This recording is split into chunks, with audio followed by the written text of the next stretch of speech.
এই নাটকের নাম কোল্ড ফিউশন। শব্দটার মধ্যেই একটা ঠান্ডা ঠান্ডা ব্যাপার রয়েছে। হ্যাঁ, বছর 20-25 আগে একটা সায়েন্স এক্সপেরিমেন্টকে হিমঘরে পাঠিয়ে দেওয়া হয়েছিল। তবে সেটা শুধুই কি তার মেরিটের জন্য? না, বোধ হয়। আসলে আমাদের স্বাভাবিক প্রবণতাই আমাদের অচেনা যে কোনো কিছুকেই আমরা দুই হাত দিয়ে ঠেলে রাখি। আর সেটা কিন্তু ভীষণভাবে, যেরমভাবে এই বিজ্ঞানে, সেরমভাবে আমাদের নিজেদের জীবনেও প্রযোজ্য।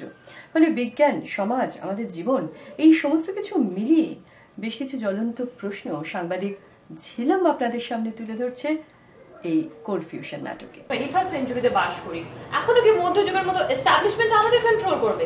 আমরাও কি কোপারনিকাস, গ্যালিলিওর মতো সব চুপ করে মেনে নেব? Nika, you are missing the point. Cold fusion বলে কিছু হয় না, এটা বহুদিন আগে প্রমাণ হয়ে গেছে। কোনো সেন্সিবল এস্টাবলিশমেন্ট এই কাজ সাপোর্ট করবে না। কোল্ড ফিউশন নাটকটা কিন্তু শুধু বিজ্ঞান নিয়ে নাটক নয়। কোল্ড ফিউশন নাটকটাতে হ্যাঁ বিজ্ঞান রয়েছে, কিন্তু বিজ্ঞানের মোড়কে আরো অনেক কিছু বলা হয়েছে একটা স্বপ্ন দেখার কথা, আশার কথা, এবং সর্বোপরি ভালোবাসার কথা। আমি কি ভুল করেছি রুদ্র?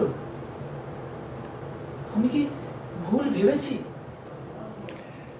এই নাটক কোল্ড ফিউশনটা আমার নিজের খুব ভালো লেগেছে, কারণ এর মধ্যে একটা নতুনত্ব আছে। নতুনত্বটা হচ্ছে একজন রিসার্চ সায়েন্টিস্ট, সে তার প্রজেক্টের কথা ভাবছে, নিউক্লিয়ার সায়েন্টিস্ট, অণু পরমাণু নেচারের সঙ্গে, নিউক্লিয়ার ফিজিক্সের সঙ্গে সেটা রিসার্চ করতে চায়, কিন্তু অ্যাডমিনিস্ট্রেশন তাকে বারণ করছে। কিন্তু সে বারণ করার কারণটা কি? সেটা কি রিসার্চ প্রজেক্টটা নাকি অন্য কিছু? এর মধ্যে আরও একটা প্যারালাল গল্প আছে, যেটা মানুষের সম্পর্ক। সব সম্পর্ক কি এখনো আমাদের সমাজে স্বীকৃত? কেন নয়? অসুবিধাটা কোথায়? কিন্তু আমার উপর তোমার আক্রোশ জাহির করবার জন্য তুমি শেষে প্রেসকে গিয়ে সব জানাবে? ভাবতে পারিনি তুমি এতটা নিচে নামতে পারো। আমি প্রেসকে বলেছি?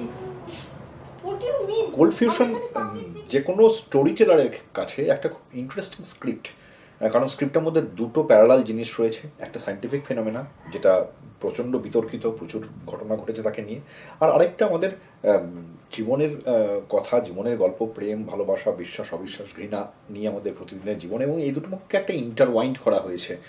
এই গল্পটা বলতে গিয়ে আমি একটু অন্যভাবে ব্যাপারটাকে প্রেজেন্ট করতে চেয়েছি, একটু অন্য আঙ্গিকে পরিবেশন করতে চেয়েছি, যেটা আমাদের হয়তো একদম কনভেনশনাল প্রেজেন্টেশন থেকে একটু আলাদা।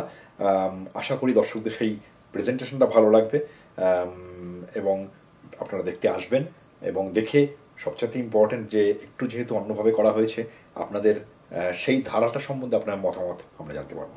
সুদীপ্তদার নাটক মানেই পারিবারিক নাটক। সবাই অপেক্ষা করে থাকেন সারা বছর নতুন গল্প, নতুন নাটকের জন্য, কিন্তু এবারের নাটকের চমক আলাদা রকম। বিষয়টি বিশিষ্ট এবং ডেফিনেটলি খুব আনএক্সপেক্টেড সবার কাছে। কি? ও না, বলছি। তুমি চা খাবে? হ্যাঁ, খেতে পারি এক কাপ। রুদ্র, আমরা এখানে যা আলোচনা করব তুমি কিন্তু কাউকে বলতে পারবে না। তোমাকে কোল্ড ফিউশন নাটকটা আমাদের শুধু আমাদের দেশের নয়, পুরো আমাদের সব দেশেই আর কি একটা খুব বিতর্কিত টপিক নিয়ে। তো আমাদের মনে হয় আপনাদের এই নাটকটা ভালো লাগবে। আমাদের অর্ক রুদ্রকে ওর ঘরে আমি নিজের চোখে দেখেছি। এই নাটকটা হচ্ছে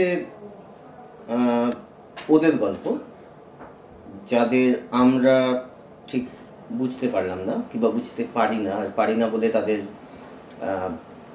অপাঙ্ক্তেও প্রান্তিক করে রেখে দিই, কিংবা এটা আমাদের গল্প যাদের কাছে ওরা ঠিকভাবে এসে পৌঁছতে পারবে